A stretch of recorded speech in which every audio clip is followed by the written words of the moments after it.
Hoje eu vou ler para vocês o capítulo 49 do livro Os Mensageiros, de autoria do Espírito André Luiz, psicografado por Francisco Cândido Xavier. Capítulo 49 Máquina Divina.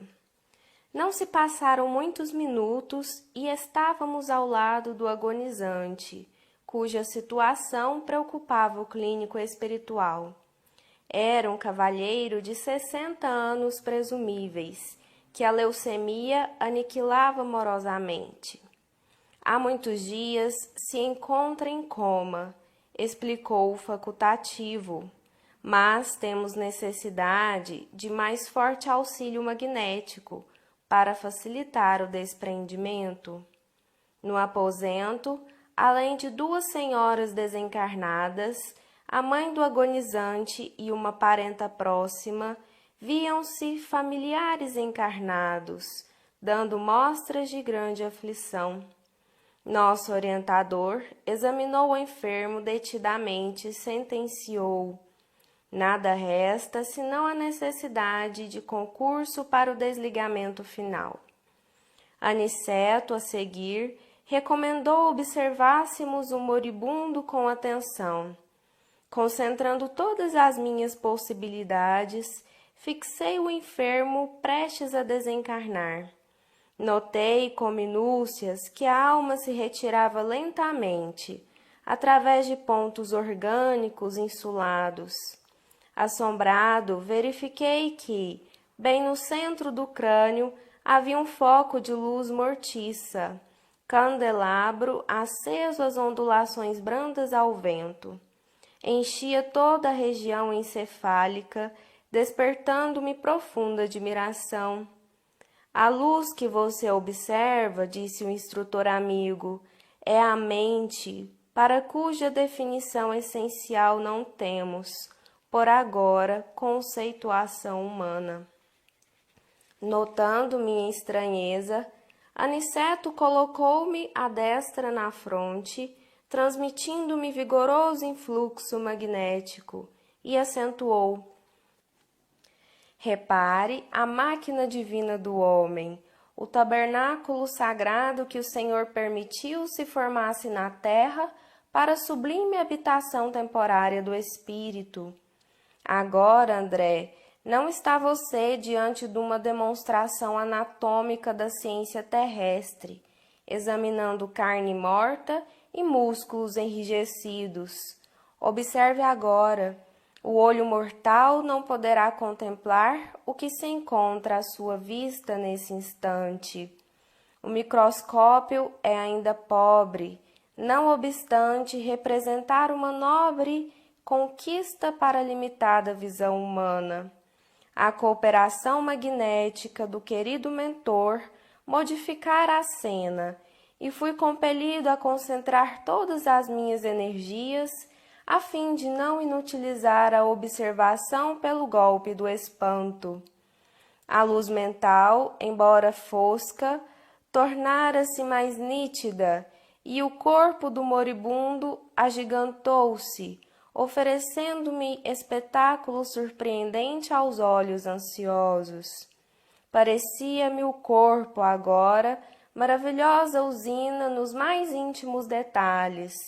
O quadro científico era simplesmente estupefativo.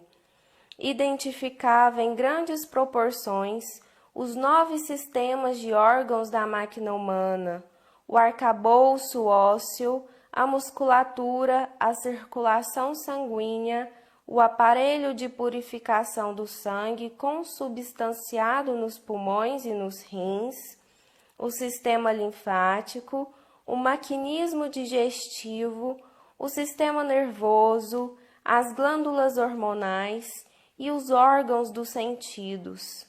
Tal revelação histológica era diferente de tudo o que eu poderia sonhar nos meus trabalhos de medicina.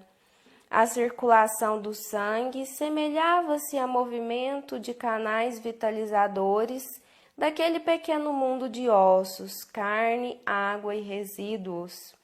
Milhões de organismos microscópicos iam e viam da corrente empobrecida de glóbulos vermelhos. Presenciava a passagem de formas esquisitas, à maneira de minúsculas embarcações carregadas de bactérias mortíferas. Elementos maiores da flora microbiana transformavam-se em pequeninos barcos, hospedando feras minúsculas, às centenas. Invadiam todos os núcleos organizados. Os órgãos, como os pulmões, o fígado e os rins, estavam sendo assaltados irremediavelmente por incalculável quantidade de sabotadores infinitesimais.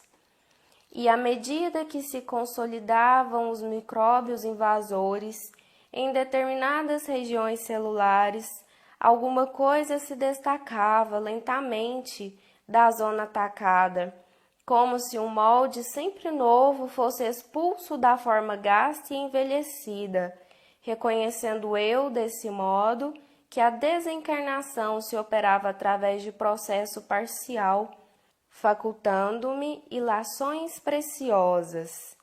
Reparei que algumas glândulas faziam desesperado esforço para enviar aos centros invadidos determinadas porções de hormônios, que eram incontinenti absorvidos pelos elementos letais.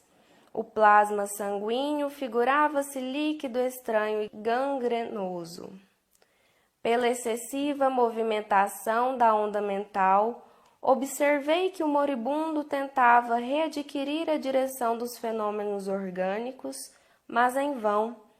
Todos os complexos celulares atritavam entre si e as bactérias pareciam gozar o direito de multiplicação crescente e festiva. Está vendo a máquina divina formada pelo molde espiritual pré-existente? Perguntou Aniceto, compreendendo minha profunda admiração. O corpo do homem encarnado é um tabernáculo e uma bênção. Nesta hecatombe angustiosa de uma existência, pode você reparar que todos os movimentos do corpo estão subordinados à administração da mente. O organismo vivo, André, representa uma conquista laboriosa da humanidade terrestre, no quadro de concessões do Eterno Pai. Pode você agora identificar os movimentos da matéria viva. Cada órgão é um departamento autônomo na esfera celular, subordinado ao pensamento do homem. Cada glândula é um centro de serviços ativos. Há muita afinidade entre o corpo físico e a máquina moderna. São ambos impulsionados pela carga de combustível, com a diferença de que no homem a combustão química obedece ao senso espiritual e dirige a vida organizada. É na mente que temos o governo dessa usina maravilhosa.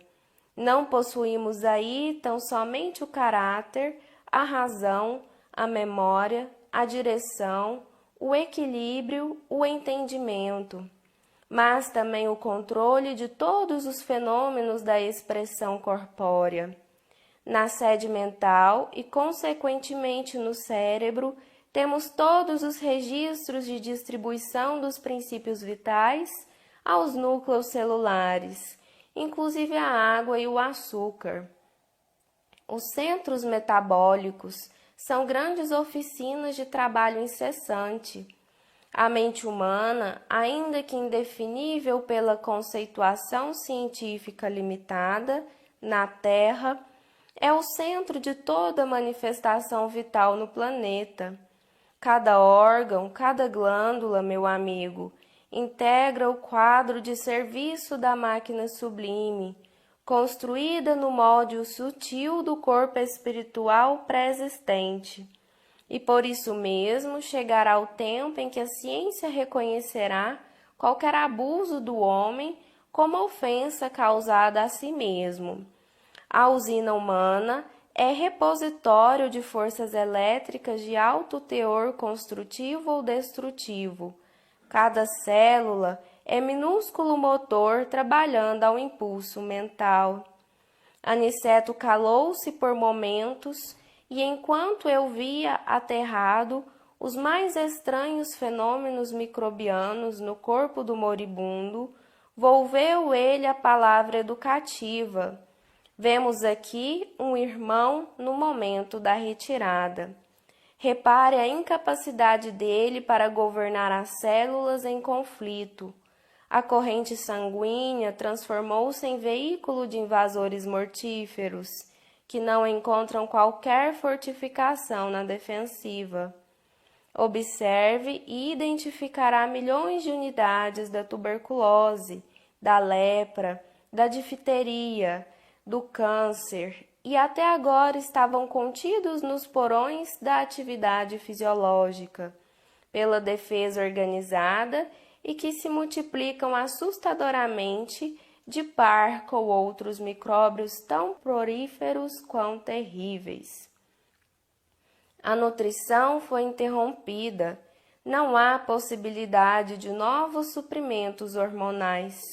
O agonizante retrai-se aos poucos e ainda não se abandonou totalmente à carne por falta de educação mental. Vê-se pelo excesso de intemperança nas células, sobre as quais não exerce nem mesmo um controle parcial, que este homem viveu bem distante da disciplina de si mesmo. Seus elementos fisiológicos são demasiadamente impulsivos, atendendo muito mais ao instinto que ao movimento da razão concentrada. A falar verdade, este nosso amigo não se está desencarnando, está sendo expulso da divina máquina, onde, pelo que vemos, não parece ter prezado bastante os sublimes dons de Deus.